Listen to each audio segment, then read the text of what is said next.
Okay, so this video we are going to sew ribbons on the shoe. There are a million different ways of doing it. Everybody has a preference. We're going to do one. This is even a stretchy ribbon, which is a little new to me, so we'll learn together. This one, or this way, we're going to keep it as one long ribbon per shoe instead of two short ones that we sew individually. We're still going to sew it twice, but it'll go under your foot, so there'll be one long ribbon that goes under your heel and then comes out the end.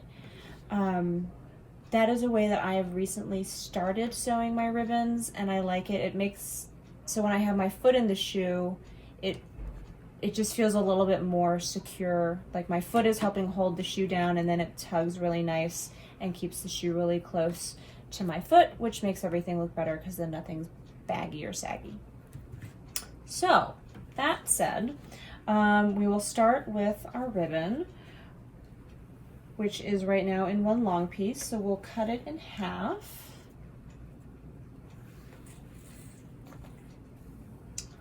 Like so.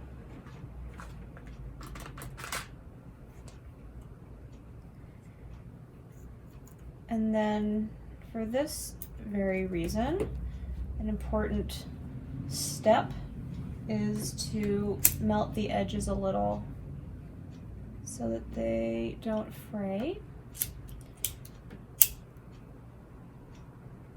In fact, one thing that I like to do is I'll fold it once, just a little bit like that, and then I will melt it on the seam just to kind of iron it.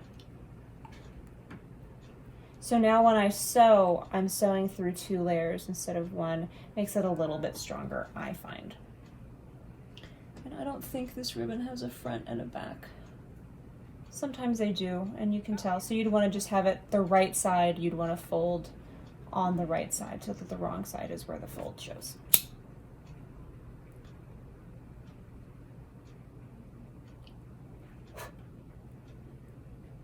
Okay. So that's that, and then we'll melt. The other sides are probably okay. They're usually the side that the company cuts, but you can see here it gets a little ratty, and this will just save everything from coming undone down the line. Okay, so now where to place it?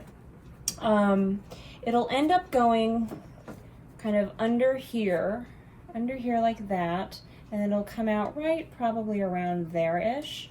The way that I saw in a video just like this was just fold it at the heel, and then you can stick a pen in. You stick a pen in and you just draw it down the fold, and then that's where you know where to sew or to line it up. So you can see in there, there's just a little train. I don't know if I'm getting it in there. It's not focusing. Okay, well, you can see that there's a little bit. Here, I'll do this. So you can see there's a little thing there. Okay, so the next step is, what I like to do is find the middle of this ribbon. So now we may end up actually, oh, it just occurred to me that we don't need to fold the ends over because this isn't where we're sewing. This is going to be the end that you dance with, but that's okay because we can just leave them like that, or we're probably going to need to trim them a little bit anyway. So you can just forget that I said that first part. So you want to find the middle of the ribbon, and then you put the middle of the ribbon in the middle of the shoe so that then they're even on each side. I have probably a few safety pins handy for this very reason.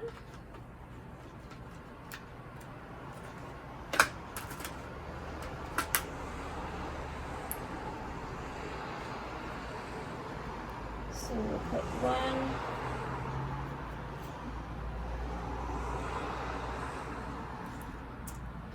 right there. And then how much you sew is kind of depending to your level of comfort. The first time that I did it this way, I did a kind of a whip stitch, just all the way down the entire line of both of them. That I think was a little bit of overkill. I could also just as easily put a little pin and just sew it right here. So this, by the way, the folding technique, if I were to attach the ribbon up here only, this is what I would have that folded for, so that I'm sewing through 2 layers, but we'll deal with that later. So for this shoe,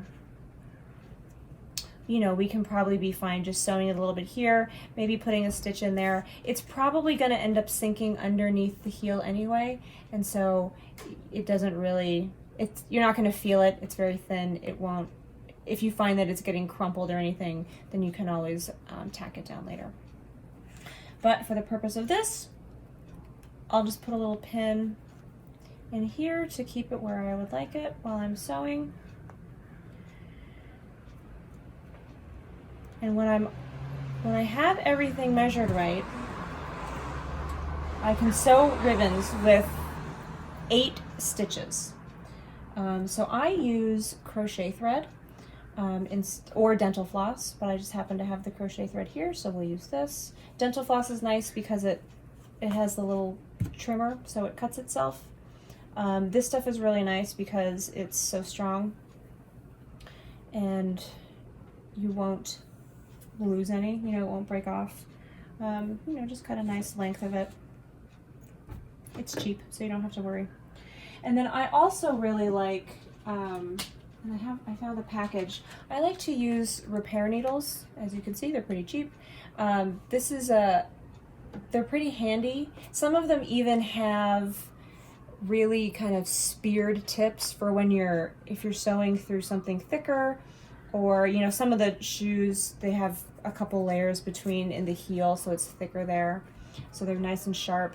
But I like the curved needle because then you can really get through, especially if we are darning the shoe, which will be another video.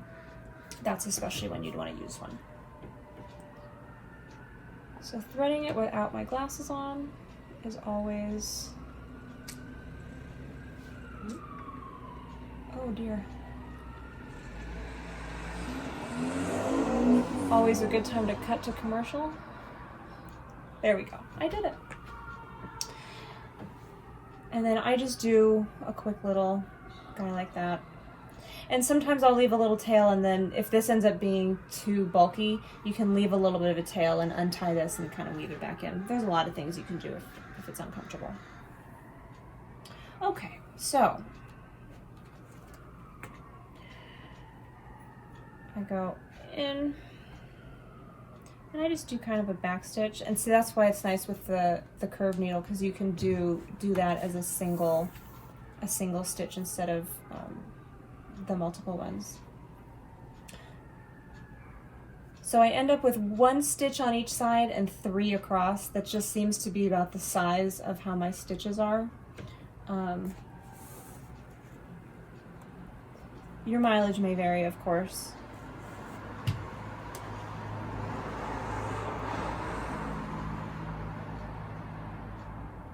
I think I did this backwards. That's okay. We'll see on the other end. We'll get all the points in.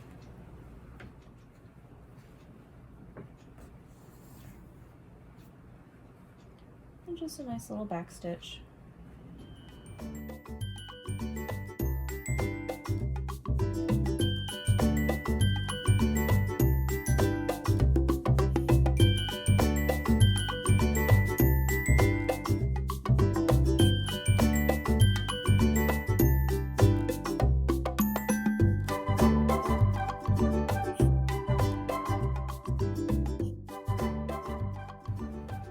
So then you can see, if you flip it over, I mean, it's not the cleanest rectangle in the world, but it's nice and secure. You know, you're not, if you pop 1 stitch or if something happens, you've still got a lot to hold on to there. And we can't really see from stage anyway. But so that's nice and secure on the outside. Pretty easy on the inside. There's not a lot to deal with. And then when I tie off the ribbon or the thread, I like to take 1 little piece through the ribbon and 1 little piece through the shoe to as one last attempt to secure them together. And I just go once through, and then another,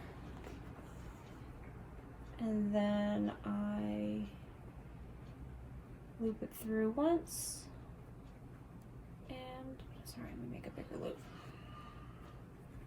I loop it through once and twice, and then I just pull it, and then I like to finish my ends, so I'll just take it into this very handy drawstring corner, so that when I cut the thread, you know, even if a little bit pokes out, usually I cut it a little shorter. Now it's not going to run, you know, it won't pop out, you won't lose anything.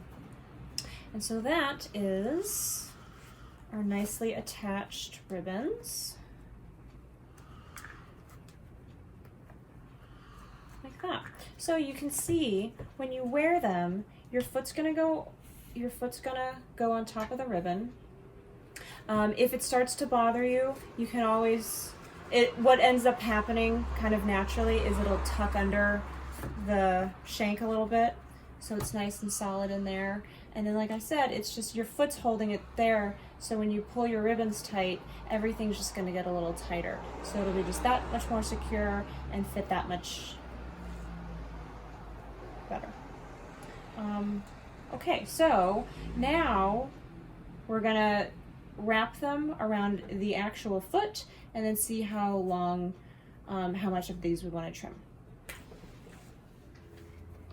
So as we're tying up the shoe, and this stretch ribbon, I think we're all kind of getting used to, of how tight you can tie it and how tight is too tight. So once you get to that first knot, you can kind of see, you'll probably, one side, whichever one ends up being the natural shorter end, will probably be able to do some trimming. So let's just finish the slip knot and see which one that side ends up being. So from right here, as I look at this, I would probably trim this longer ribbon to about the same, maybe both of them to about here. So basically I would kind of take that little nub off of this one, which I incorrectly burned in, and then I would trim this one down to match. This guy might feel a little short when you're actually tying your ribbons, but you know, you have proof that it's not, because you're already tied when you're doing the cut. So that's generally how I know how short I want to cut my ribbons, because that way when you're folding, you don't have all this extra baggage, you know, in here. And so when you tie it, you'll have a nice tight knot against your ankle tucked under the ribbon.